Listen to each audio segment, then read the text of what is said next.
मुंबई गया था, जुमे की नमाज पढ़ने के लिए मस्जिद गए, मदनी मस्जिद बंबई में।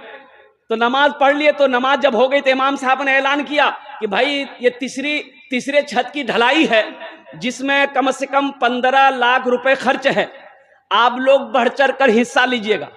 इमाम साहब ने दुआ कर दिया, जिसको जो देना हुआ दे दिया। अब नफल सुन्नत पढ़ के अब वो कमेटी वाले इमाम साहब वगैरह सब वो पैसा गिनती कर रहे थे बैठ के एक साइड में। एक देखा कि वो सीधा सा कपड़ा है, मैला चूला कपड़ा बदन में पहना हुआ है, और मैला सा पायजामा पहना हुआ है, एक टोपी सी तिरछी ऐसी लगी हुई है, एक मजजूब किस्म का आदमी। बगल में एक छोटा सा बैग है, लेकर आया, बैठा, सलाम किया, सेक्रेटरी साहब को सलाम किया, इमाम साहब को सलाम किया। तो उन लोगों ने सोचा कि शायद ये हाजतमंद आदमी है, कोई जरूरत होगी जब ही आया है। बोला कहिए क्या बात है? तो उन्होंने कहा कि मस्जिद में कितना खर्च है, मस्जिद में कितना खर्च है। तो लोग उसको ऊपर से लेके नीचे तक देखने लगे। बोला आपको इससे क्या मतलब है? बोला नहीं, हम पूछ रहे हैं मस्जिद में कितना खर्च है। तो इमाम साहब ने कहा कि हमने ऐलान किया, देखे नहीं, 15 लाख कम से कम से 20 लाख तो खर्चा होगा ही होगा, 15 लाख मिनिमम मान के चलिए। कहे कोई बात, आपको कुछ चाहिए? बोला नहीं, हमको तो कुछ नहीं चाहिए। बैग खोला, चेक निकाला, अब 20 लाख रुपए का चेक काट के दे दिया कि मेरी तरफ से इसे मस्जिद में लगा दीजिएगा। सुभान अल्लाह। सारे लोग उसके लिबास को देख रहे थे, उसकी शक्ल को देख रहे थे, लोग पहचाने नहीं पा रहे थे। उनसे पूछा भाई अपना नाम तो बता दो। बोला कि नाम लेके क्या करोगे? नाम लेके क्या करो?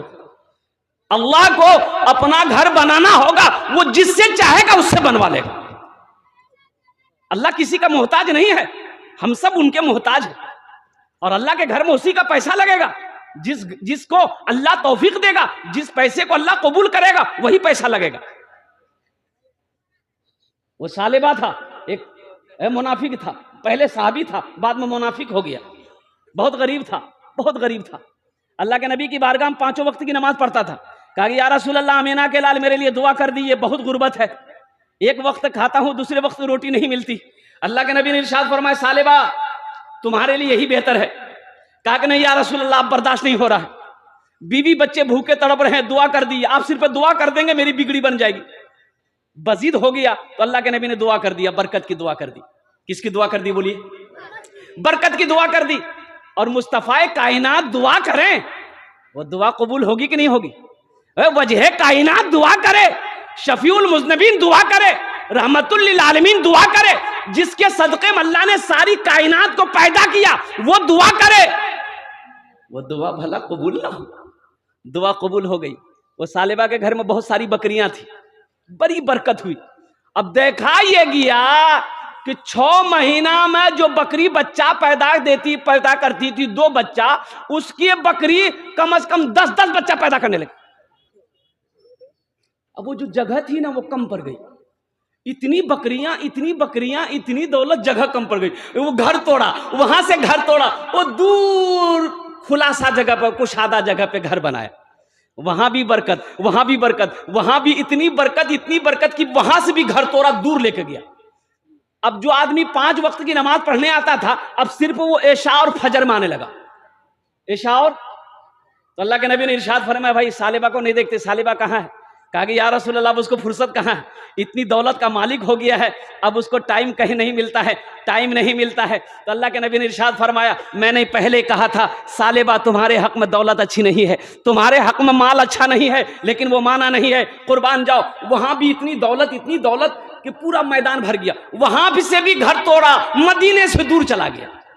अब जो आदमी 5 वक्त की नमाज पढ़ता था 2 वक्त पढ़ने लगा, अब 2 वक्त की नमाज भी वो भी छूट गई, खाली जुमा आने लगा। क्या आने लगा बोलो? जुमा। ज़कात का हुक्म हो गया, अल्लाह का अहकाम आ गया ज़कात का। अब ये सालेबा का माल कबूल हुआ कि नहीं? ज़कात का हुक्म हो गया। अल्लाह के नबी ने आदमी को भेजा कि जाओ सालेबा के पास में जाओ, उसको कुरान सुनाओ और उससे कहो अपने माल में से ज़कात निकाले। अपने माल में से बोलो ज़कात निकाले। अपने माल में से ज़कात निकाले। वो कासिद गया, आदमी गया, भाई सलाम किया, बोला सालेबा हम मदीना से आए हैं, अल्लाह के रसूल ने मुझे भेजा है, कुरान नाजिल हो गया है, कुरान में अल्लाह ने कहा है वाक़िमुस्सलाता व आतुज़ ज़का, नमाज कायम करो, ज़कात दो। तो तुम अपने माल की, ये हजारों बकरियां तुम्हारी है, ऊंट है, ये इनका ज़कात दो। तो सालेबा कहने लगा ये ज़कात नहीं है, टैक्स है, हम नहीं देंगे। बहुत बकरी निकल जाएगी मेरी। बोले बाबू तुम जाओ मदीना, हम सोच कर बताएंगे। आहा, इतना कहना था, सोच कर बताएंगे। माशाअल्लाह। वो कासिद आया अल्लाह के नबी की बारगाह में, या रसूल अल्लाह सालेबा ने कहा सोच के बताएंगे। अल्लाह के नबी का चेहरा सुर्ख हो गया। आपने इरशाद फरमाया सालेबा मैंने तुम्हें पहले ही कहा था ये दौलत तुम्हारे हक में अच्छा नहीं, ये दौलत तुम्हारे हक में बेहतर नहीं है, लेकिन तुमने नहीं माना। और सालेबा को अफसोस हुआ कि ये मैंने क्या कह दिया। तो वो बहुत सारा माल लेकर मदीना पहुंचा, कहा या रसूल अल्लाह मुझसे गलती हो गई है, ये मेरा माल कबूल कर लिए। अल्लाह के नबी ने इरशाद फरमाया सालेबा अपना माल लेकर वापस जा, तेरे माल की अल्लाह को जरूरत नहीं है, तेरे माल की अल्लाह को, अरे भाई बोलो, भाई बोलो, अल्लाह को जरूरत नहीं है, अल्लाह ने मना कर दिया है।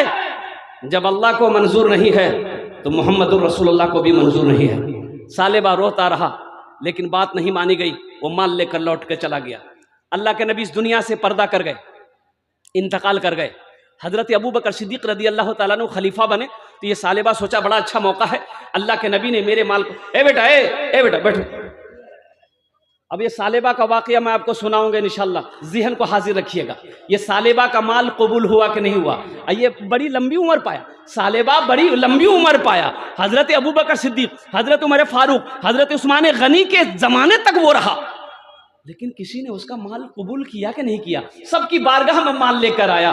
इसलिए मेरे भाइयों, मेरे दोस्तों, मेरे बुजुर्गों, अल्लाह कभी दे के आजमाता है, अल्लाह कभी ले के आजमाता है, अल्लाह कभी दे के आजमाता है, अल्लाह कभी ले के आजमाता है। मौत तो पीछे खड़ी है, कब ये जिसमें से रूह निकल जाए कहना मुश्किल है, कब ये आंखें बंद हो जाए कहना मुश्किल है। अल्लाह के नबी ने इरशाद फरमाया दुनिया में सबसे बेहतर सदका वो है जो रहती जिंदगी अपने हाथों से अल्लाह के बैंक में जमा कर दो, इसलिए कि मरने के बाद तुम्हारा बेटा ना जाने तुम्हारे लिए कुछ करेगा कि नहीं करेगा, बीवी कुछ करेगी कि नहीं करेगी, भाई कुछ करेगा कि नहीं करेगा। आज माल का मालिक तुम हो, खेत का मालिक तुम हो, सोने चांदी का मालिक तुम हो, तो रहती जिंदगी अपने हाथों से अल्लाह के बैंक में जमा कर लो और जन्नत में महल बना लो।